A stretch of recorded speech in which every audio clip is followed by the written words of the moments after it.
YouTube, it's your favorite girl Cece and I am back again.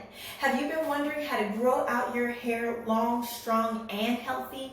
Have you been struggling to achieve the length you're looking for? Well, if so, stay tuned because I will be revealing 5 tips to get long, strong, and healthy full hair.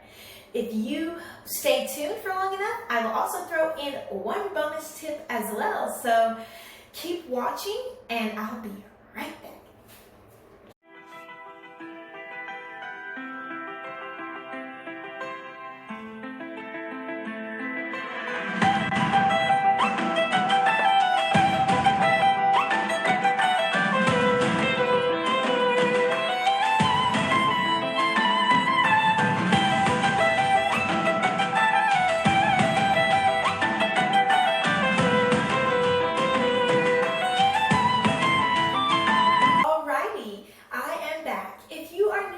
Channel. I'm Cece. Hello, thank you so much for tuning in. Please keep watching if you would like to know 5 ways to help grow long, strong, healthy, full hair.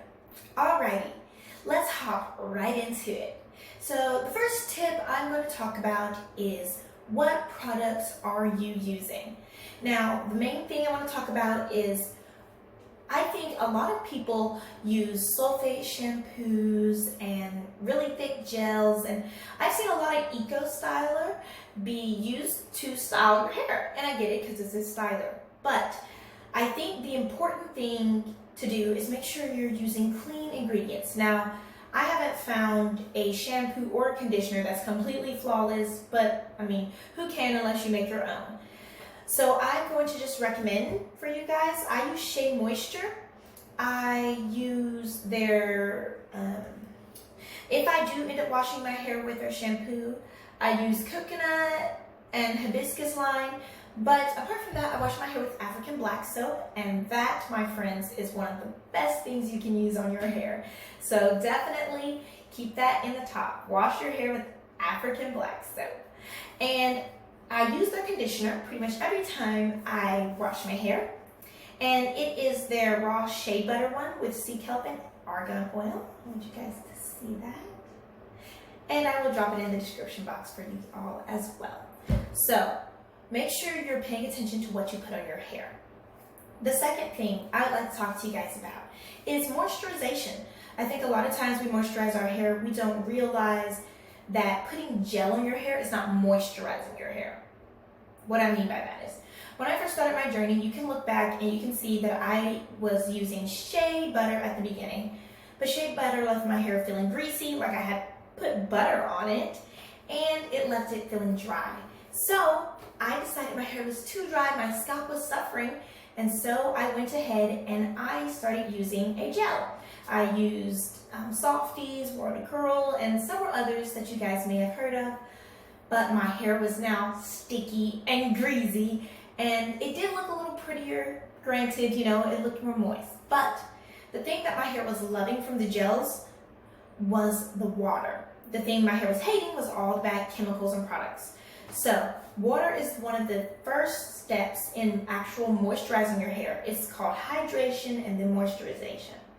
Now, I had heard of the LOC method, and I had heard of the LCO method and all these different things, and I didn't know what all there was.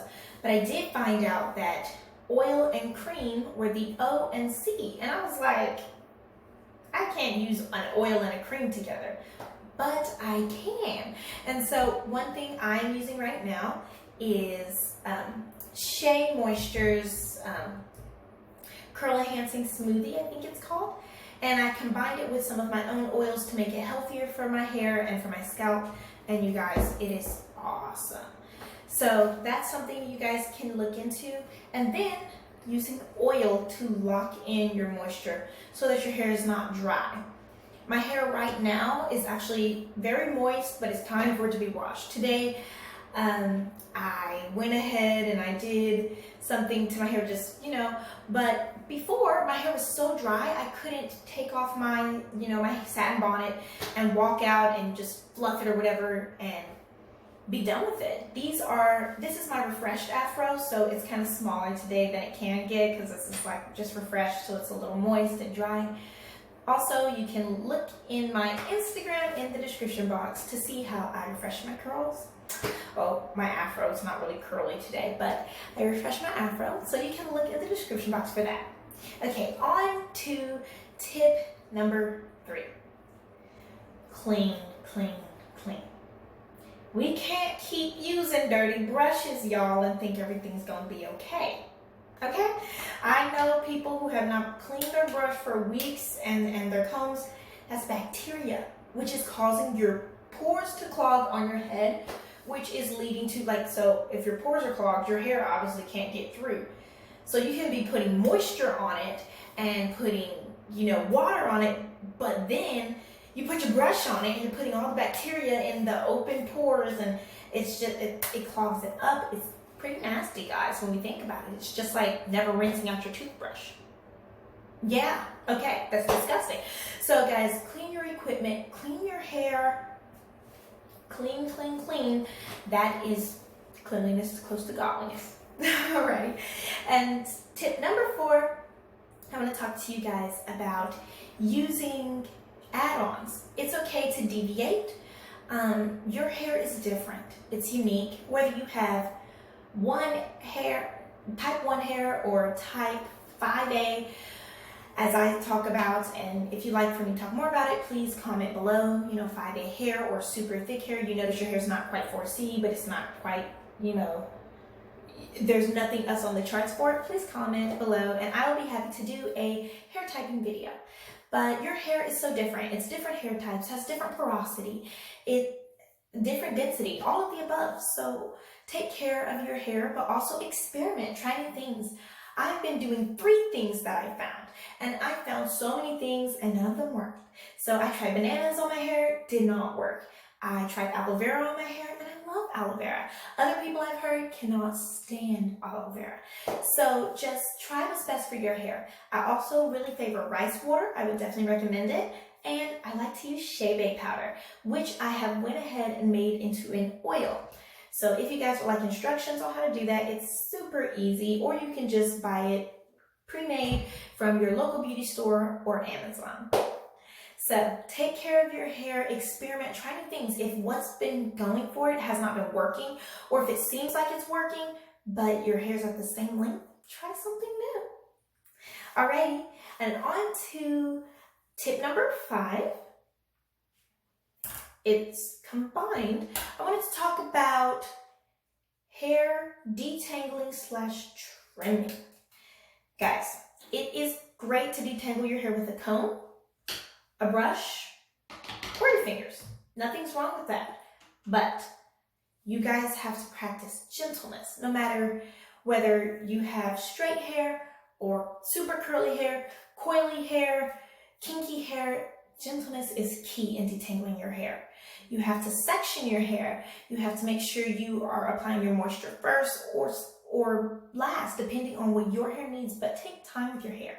One of the main tips for proper detangling, always remember this, start from the bottom and go up and then work back down. That's how to get your hair detangled without tearing it out. Because if we rip out our hair, then all the new growth that we're getting, we're breaking it off. We don't want to do that. And on to trimming. Y'all, these scissors are your friends, but they can also turn into your enemy. Let's not cut off all of our growth. I understand that some people say trim every 3 months. Some people say trim once a year, twice a year. Trim when your hair needs it. If you're experiencing dead, breaking ends, and you realize you need to trim every 3 to 6 months, do that. I trim my hair like once every 2 years, and it's not been bad for my hair because I can keep my hair that long. So for you, if you realize your hair needs it every month, go for it. But also don't get heavy-handed on your scissors. You don't want to start cutting off your growth. And if you notice that you use one gel or something and it makes your hair feel funny, don't go cutting it off. Don't do that. Don't try to trim it. Give it some time, and it does restore itself. I know I've heard people say so many times, your hair cannot restore itself. Its dead ends won't come back. That depends on if your ends are just a little frazzled or if they're dead. Now, yes, you should cut dead ends, but if you try avocados and it doesn't work out, don't cut your hair immediately. Give it a couple weeks to rest and recuperate, okay? And for the bonus, protective styling. Sleep with a satin bonnet or silk bonnet. Sleep on a satin pillowcase or silk pillowcase. And for all of my girls with thicker hair and you can't lay down and then get up and not have knots, you would like to avoid those knots. So plait your hair up at night. You can just do, 5 big sections or anything like that. And just take care of your hair, guys. Make sure it's protected. The last thing we desire is to get our hair close to the length we want or to get our hair to a great place and then have knots galore. That's the last thing we want. So take time on your hair. Please protect your crown because it is your crown. Even if your hair's short or if your hair's already long, take time on it, protect it. Be careful with your hair. It is treasured because it's just like your skin. Self-love, guys, as I was talking about in my last episode, and if you haven't seen it, the link will be below, is important. Take care of yourself because God loves you. And you're the temple of God, and you do not want to be, all out of control. It's important for you to love yourself. So I love you all so very much. Thank you again for tuning in. If you love this video, please give it a big thumbs up. Don't forget to subscribe and hit the notification bell so you can always know when I'm going to post. I usually post once a week on Thursdays. Alrighty guys, I love you so much. Please don't forget to comment anything you have concerns about or any videos you'd like to see. Love you all.